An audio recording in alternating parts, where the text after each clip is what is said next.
Le présent amendement a pour objet de prévoir dans la loi un régime de durée de conservation précis et différencié suivant la technique concernée. Il maintient en outre le délai de conservation de 5 ans pour les données de connexion.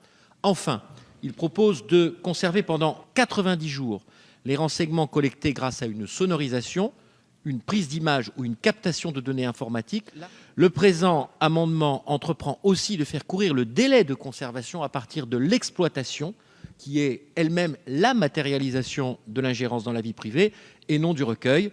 Tenant compte de cette évolution et dans l'objectif de limiter les délais de conservation en cas de non-exploitation, il pose le principe d'une destruction au bout de 6 mois. Oui, le faire ici donne plus de garanties à condition de ne pas mettre des durées trop longues. Je crains que ce soit encore le cas, malheureusement, au vu de cet amendement socialiste. Les interceptions de sécurité, dans le droit positif actuel, c'est 10 jours. L'amendement du groupe socialiste propose 1 mois. 1 mois, c'est la durée que l'Assemblée nationale avait acceptée dans la loi antiterroriste. Le gouvernement souscrit aux dispositions qui sont contenues dans l'amendement Poplin. C'est donc un avis favorable. Vous vous êtes par exemple connecté à un site de rencontres échangistes fétichistes 2 fois par jour pendant 1 mois. Mais on ne sait pas du tout ce que vous avez écrit ou lu. Je pense que là, c'est clair.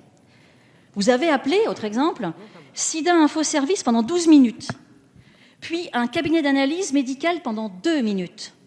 Une semaine plus tard, le cabinet d'analyse médicale vous a rappelé. On ne sait pas ce que vous vous êtes dit, mais il vous a rappelé. Et vous avez ensuite appelé votre médecin pendant 15 minutes. Mais, encore une fois, on ne sait pas vraiment de quoi vous avez parlé. Vous comprendrez simplement par ces 2 exemples, on va dire, de la vie quotidienne, à quel point les données de connexion, ces métadonnées, vous fournissent finalement autant d'informations que le contenu des messages et que la durée de conservation ne doit pas être laissée comme ça à 5 ans, tout simplement parce qu'on considère qu'elles sont de seconde zone ou moins utiles ou moins intéressantes pour l'interception. Merci. Oui, mais moi je parle de la situation spécifique par rapport au terrorisme et qui est quand même un des éléments de fond, je veux dire, par rapport à ce texte. Et c'est simplement de dire qu'il peut y avoir un certain nombre de personnes qui sont, entre guillemets, dormantes un certain temps, et puis après qui passent à l'action.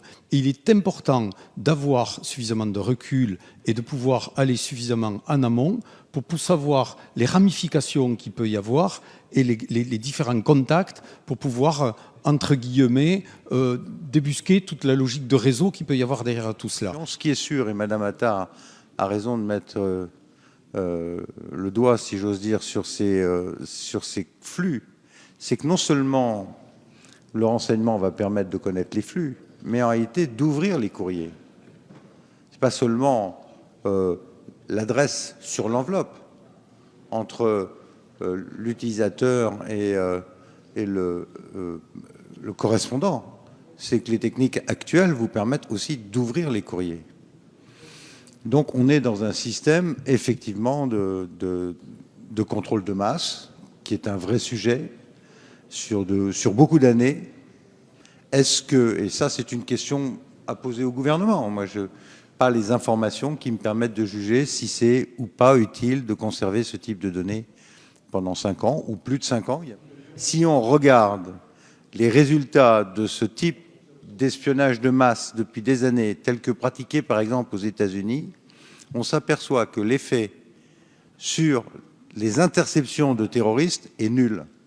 Je dis bien nul. Il n'y a pas eu un attentat qui a été déjoué à cause des informations recueillies dans ce type de network, de réseau intercepté. Combien de gens pensez-vous pouvoir engager qui soient techniquement et éthiquement formés pour gérer cette montagne de données que vous allez stocker pendant des années. J'ai des chiffres, mais bon, vu l'heure, je ne vais pas les sortir, mais c'est exponentiel. Plus vous augmentez la masse de données, plus c'est cher.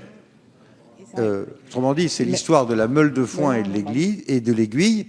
Vous pouvez multiplier par 100 ou par 1000 votre meule de foin.